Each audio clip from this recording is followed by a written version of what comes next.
मुझे अपने हकम के सबसे आगाह कीजिए।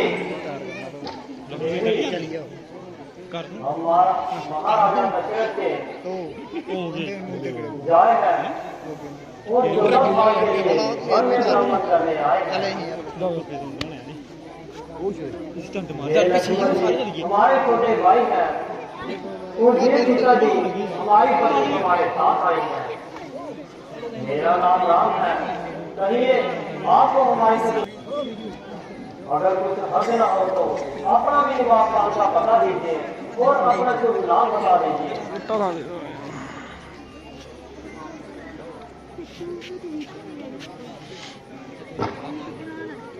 महाराजा रावण वाजे लगा उनकी हमशीर हूँ। खूबसूरती और खूबसूरती में अपने आप के नसीर हूँ। मेरे भाई खर और दूषण इसी जंगल में रहते हैं और काम के लिहाज से मुझे सूख रखा कहते हैं। अगरचे बहुत से शहजादों की मुझ पर कमीज आई मगर बंदी किसी को खातिर में नहीं लाई। फिर जहां किसने तकलीफ फरमाई इसलिए कि तुमने सूचना खा के जिसमें जगह पाई। तुम्हारी पहली मेरी समझ में नहीं आई। देखने में तो अकलमंद मालूम होते हो लेकिन हो बड़े खुदाई। अजी तुम मेरे खावन और मैं तुम्हारी रुबाई। जब तुम अच्छे अच्छे राजकुमारों को खातिर में ना लाए तो फिर हम फकीरों से शादी करने के जो क्या तुम्हारी।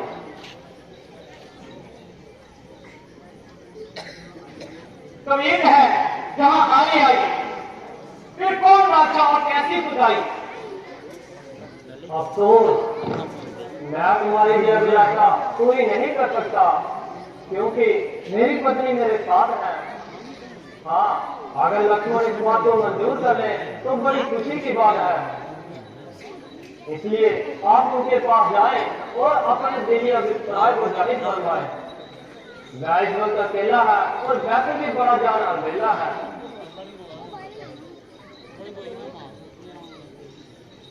ये छोकरा बड़ा नटखट है। इस पर तेरा कोई जादू नहीं चलेगा।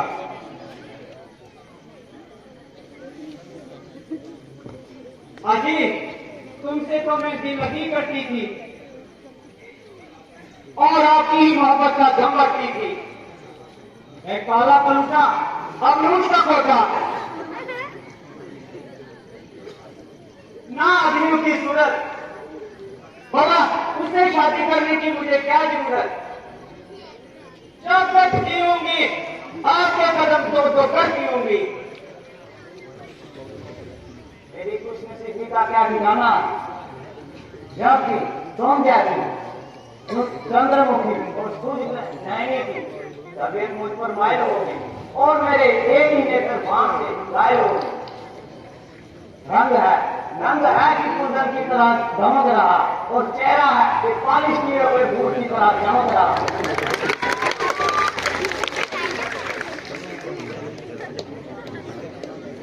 भूषण पर जवानी में वाकई लाजवाब हो तमाम दीवाना क्या बल्कि सारे खिलाई का इंतखाब हो। तो फिर किस बात की इलाज है क्योंकि मैं रामचंद्र जी का सेवक हूं। इसलिए मेरे से शादी करने में तुम्हारी तमाम उम्र की मिट्टी खराब है। तो बस आपकी तरफ से मुझे सत्य जवाब है। हाँ आपकी और उनकी जोड़ी ऐसी है मगर वह तो ऐसे थे कि दूसरी शादी मेरे लिए फायदा है। मजाक करना तो उनकी आदत है।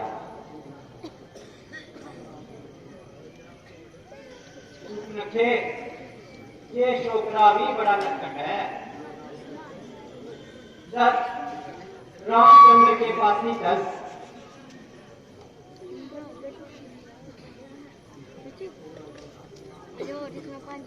अजी आप मुझे क्यों हैरान कर रहे हैं। और खामखा परेशान कर रहे हैं।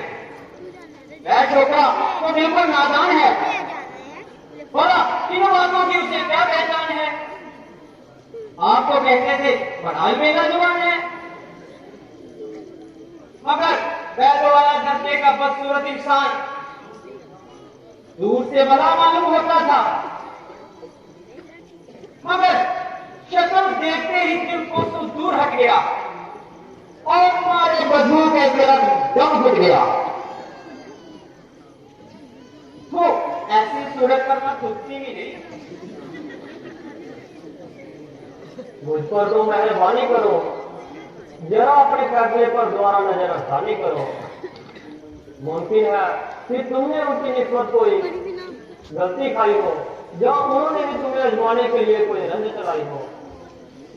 अगर तो सची है तो गैर मौजूद शादी करने के भी जती है। आदि काहे का जती है? वह तो जितना पर शक्ल है उससे बढ़कर मूर्खमती है। आप तो मुझे क्यों ही फरेब देते हो? रूप रखा के दोस्तों वाली कोई वही शोभा देते हैं। मेरे माता पाई किसी और के साथ करो, जरा मुंह से बात करो। मेरे हाथों में कांटे तो नहीं, तो आपकी गर्दन में डूब जाएंगे। शब्दीर को नहीं, तो आपके सीने में घुट जाएंगे। फिर क्या सलाह है? मैं एक बार कह चुका हूँ कि ना सिर्फ मेरी शादी हुई है, बल्कि मेरी पत्नी भी मेरे साथ हमला है। शादी हो चुकी तो क्या हुआ? राजे महाराजे बावजूद शादी के कई नाज़रीनों की मोहब्बत का कम करते हैं। ये धर्म के विरुद्ध है, वह महापाप करते हैं। तुम्हारी जहाँ बिल्कुल दाल ना करेगी, आखिर मेरा क्या होकर चलेगी? तुम्हारी जोड़ी तो लक्ष्मण से ही मिलती है।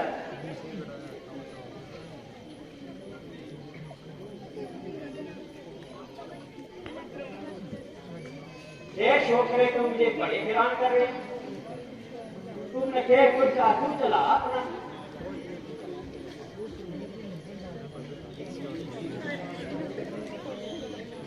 हाजी, आपने किस वहशी के पास भेज दिया? इसे ना बोलने का तरीका और ना बात करने का तरीका। मरीज 3 मील से ऐसी बदबू आई कि मैं नाक लगाकर भागी चली आई। भला मैं आपको छोड़कर कहाँ जा सकती हूँ और उस फुलोटी को कैसे खातिर फैला सकती हूँ? मैं तो जिस लायक था वैसी ही काली रोटी इसको मिल गई और दोनों की अच्छी जोड़ी ही मिल गई। जो शख्स दूसरों का गुलाम हो, या तुम जैसी सुंदरी के साथ इस तरह हम कलाम हो।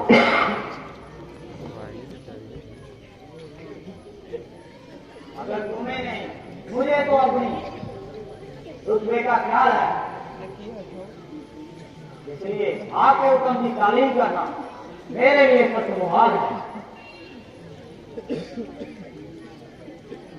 तुम्हें मेरा हक तस्वीर मालूम है? हाँ, जानता हूं कि तू रावण की एक बेहया और बदका धन है, जिसकी बदकारी की धूम तमाम जमाना में फैली हुई है।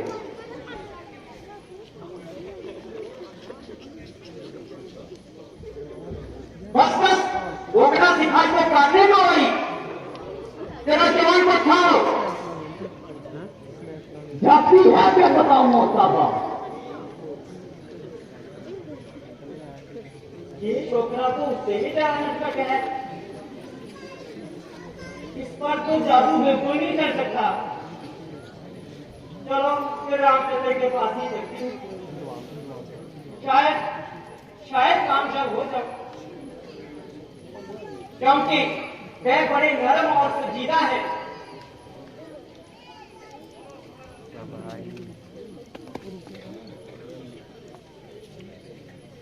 अजी बस माफ कीजिए, आपको बहुत दिन लगी हो चुकी। तुम तो अपनी शर्म या हया को भी बिल्कुल खो चुके।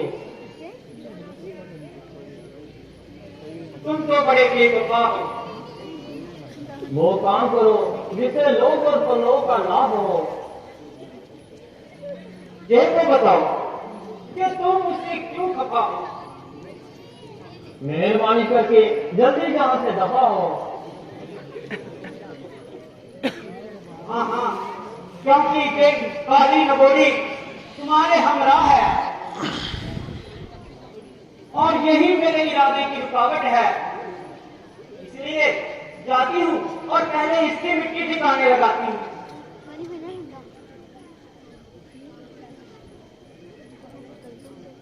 अरे बेहया, तुझे शर्म नहीं आती जो वैश्यों की तरह जंगल में घूम रही हो? मालूम होता है बहुत ही जन नहीं हो। मैंने तेरा क्या बिगाड़ा है जो खामोखा मेरे गले पड़ रही है? लक्ष्मण, इसकी रग रग से शराब की बू आ रही है। हमारा पीछा छोड़ा तो अब सीता की तरफ लपक रही है। जब तक अपनी बदकारी की सजा ना पाएगी तो सीधी तरह से हरगिज ना जाएगी। ओ बेहया बदकार श्री, बेशर्मी और बदकारती की मुजस्सम तस्वीर। अब तू हमें अपनी ताकत का भय दिखलाना चाहती है और इस तरीके से फुसलाना चाहती है। अरे बेगैरत, ऐसी निर्लज होने पर भी जबकि गैर मर्दों के साथ इस तरह के सांठबाज करती है और बड़े पक्के से रावण की बहन होने का नाच करती है। मुझे यकीन है कि तू जरूर उसके पास जाएगी और अपनी मकारी के आजाद लाएगी और उसको हमारे खिलाफ भड़काने के लिए तरह तरह के गाने बनाएगी। मगर जब वह पूछेगा कि तू वहां क्यों गई तो फिर क्या बताएगी? शायद वह तेरी बातें माने या ना माने। इसलिए मैं तुझे खुशनसीबी का सर्टिफिकेट देता हूं।